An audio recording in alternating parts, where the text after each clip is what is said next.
managing pension income streams. What do you mean by manage pension income streams? So putting the annuities to the side, most people would have a lot of their super in what's called an account-based pension.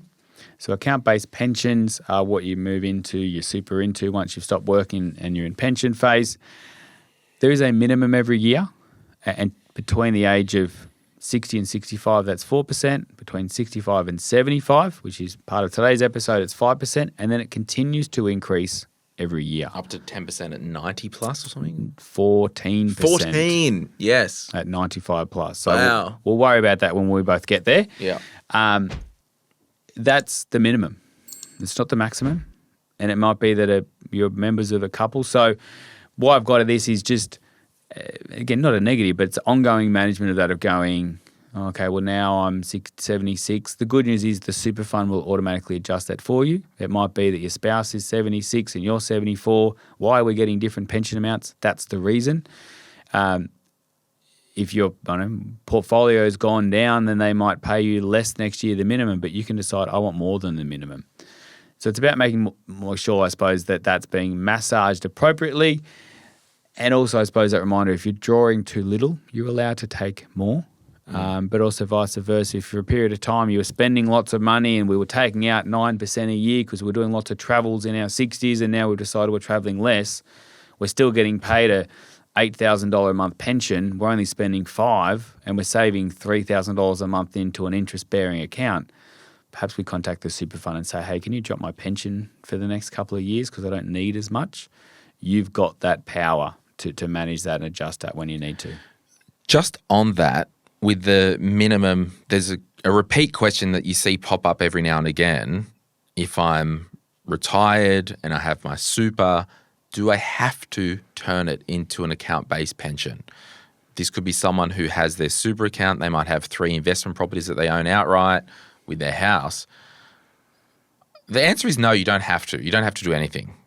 But there could be some other reasons that you would. Yeah. And if you did have to move it into an account-based pension, you might elect that you'll take the minimum payment once yearly on the 30th of June. Yeah. So do you want to add anything to that? No, I think that's fair. For tax reasons, you would typically want to.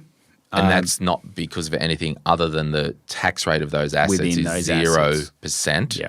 And you'll just take the yearly minimum. You take that paid out, and then I think we've got a slide coming up. Maybe that's part of your re-contribution strategy, and you put that money back in. Yeah. But I think that's the theme, is that you might have set that up at 65 and all of it's 72. You realise, do I have any control to change that? Yes, you've got control. And I think just on this minimum poured drawdown, for those who do have a self-managed super fund, even if that's in pension phase, you want to make sure your liquidity's there. Like the government, they don't care. If you have $1 million sitting there in cash, they want their 5% minimum that year. Or if you've got $1 million in property with no cash. Yeah. I mean, you do have a requirement as the trustee of your self-managed super fund to make sure there is liquidity, et cetera, but it's just a thing to note. And the penalty of missing that is significant for an SMSF. Point 3, here we go. Consolidate and simplify finances. What do you mean by that, Martin? I think it's probably, and again, on the future estate planning side, but it might be that for certain reasons, I had a pension, I started at 62, but I kept my accumulation open while I was still working. So there was 30 grand in there and I've just never touched it. I've left that ticking along.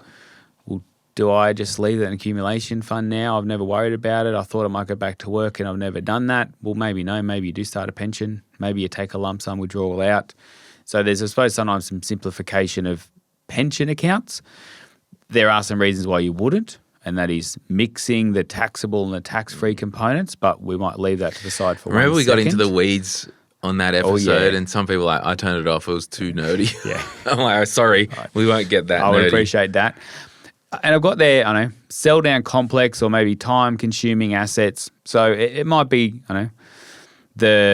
before I get to the time-consuming stuff, the simple stuff. I've got those, IAG shares or any certain stock, or I've got these kind of shares hanging around I've just had that are worth $3,000 or $2,000 or $400. If you've, by the time of 78, you haven't done anything with those investments, you're probably not doing much with that. And then the idea of just simplifying that. It's less to update and report to Centrelink every year. Perhaps it's less for your estate to manage down the track. If you want to keep the shares, maybe just gift them to your kids now and in specie them to your kids. But usually we would try and go, before you had 7 different bank accounts with 4 different banks, and you had these shares here and those were in joint names and that was under an SRN because you inherited them from your uncle. Perhaps let's try and simplify some of those affairs for your own benefit, but also for other parties. If you did have, the old IAG shares and you in specied them to a friend or relative or whatever, that would still be deemed as a gift, the value. Yeah. So if it's less than 10,000 and you haven't done anything else, you'd be fine. But if it's more, time-consuming assets, rental properties, again, it might be that holiday home you've had for many years or that rental property that's ticking along and you realise that, okay, it's done its dash and I've had a chat with both the kids and neither of them really want to keep it.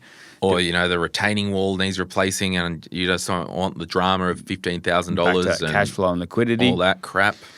And so perhaps it's simplification in that manner. It's much easier to gift $1 million of cash than it is to gift a rental property with an inherited cost base, etc.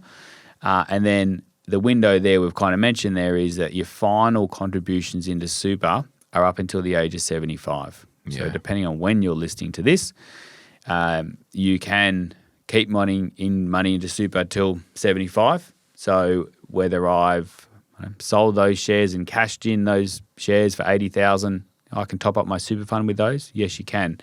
I've sold that rental property between myself and my partner. We've got $500,000 or $600,000 left from that rental property. You can put that in as a non-concessional. We've written on I suppose there also the downsides are in addition to that.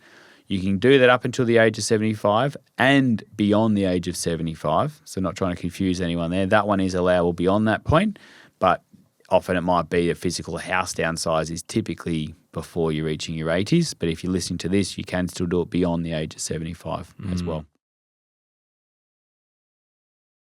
Hey, it's Glenn here. Thank you so much for watching today's video. You made it to the end. Can I ask a favor? Can you hit that like button and maybe hit subscribe if you want to get notified when we release further videos just like this one, whether you watch the Money, Money, Money podcast or Retire Right. And remember, if you want to learn more about investing, I've got an investing book, The Quick Start Guide to Investing, and there's a link in the description to get your hands on a copy. Thank you so much. Bye.